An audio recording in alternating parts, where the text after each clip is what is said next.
ఇక weather update చూస్తే బంగాళాఖాతంలో అల్పపీడనం కొనసాగుతోంది. మరో అల్పపీడనం కూడా ఈ నెల 19 ఏర్పడే అవకాశం ఉందని చెప్పి వాతావరణ కేంద్రం సమాచారం అందిస్తోంది. ఈ నేపథ్యంలో మనం ఇక్కడ విశాఖపట్నం వాతావరణ కేంద్రం దగ్గర ఉన్నాము. వెదర్ డైరెక్టర్ సంబంధించి మనం చూస్తే కనుక ఇన్ఫర్మేషన్ ఇది వస్తున్నారు. ఈ నేపథ్యంలో మనం శ్రీనివాస్ గారితో ఉన్నాం, సంచాలకులు. సార్ చెప్పండి, ఎలా ఉంటుంది ఇన్ఫర్మేషన్? ఈ 4 రోజులు ఫోర్కాస్ట్ ఏ విధంగా ఉంది? 1 గంట బులెటిన్ చెప్పండి.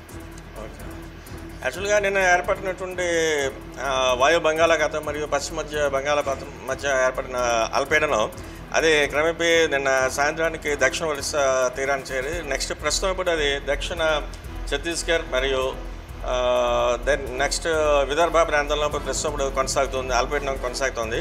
దాని ప్రభావం ప్రస్తుతానికి అయితే మనకి compare to yesterday's and last 3 days చూసుకుంటే రైన్ఫాల్ యాక్టివిటీ కొంచెం తగ్గుతుంది.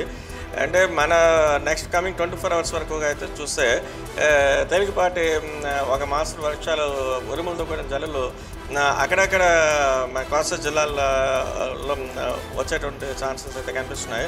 అలాగే ప్రస్తుతం ఉన్నటువంటి monsoon active conditions and other favourable conditions ఉండటం చేత మరొక అల్పపీడన ప్రాంతం west central Bay of Bengal and దానికి దగ్గరలో ఉన్నటువంటి north west Bay of Bengal ఈ ప్రాంతంలో కమింగ్ దిస్ 19th జూలైకి దగ్గరలో మరొక అల్పపీడన ఏర్పడేటువంటి ఛాన్సెస్ అయితే కనిపిస్తున్నాయి. దీని దృష్ట్యా నెక్స్ట్ కమింగ్ 3 to 5 daysలో కూడా మన రాష్ట్రం అంతటా కూడా పర్టికులర్లీ మన కోస్తా జిల్లాల్లో ఒక మాసం నుంచి భారీ వర్షాలు వచ్చేటువంటి ఛాన్సెస్ అయితే మనకి బ్రైట్గా కనిపిస్తున్నాయి. అది ప్రస్తుతం అనుకున్నది. ఏ జిల్లాలో వర్షపాతం? అది ఆల్మోస్ట్ ప్రస్తుతానికైతే మనం ఎంటైర్ కోస్తా జిల్లాలో ఉన్నటువంటి అన్ని జిల్లాలకు కూడా మనం ఒక మాసం నుంచి భారీ వర్షాలు తగ్గిస్తున్నాం. డీటెయిల్డ్ ఇన్ఫర్మేషన్ నెక్స్ట్ కమింగ్ బులెటిన్స్లో మనం చెప్పుకోవడం జరుగుతుంది.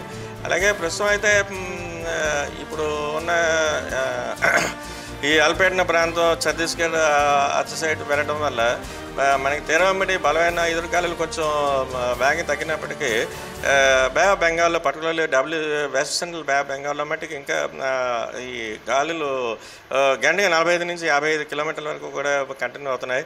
ఈ పరిస్థితుల్లో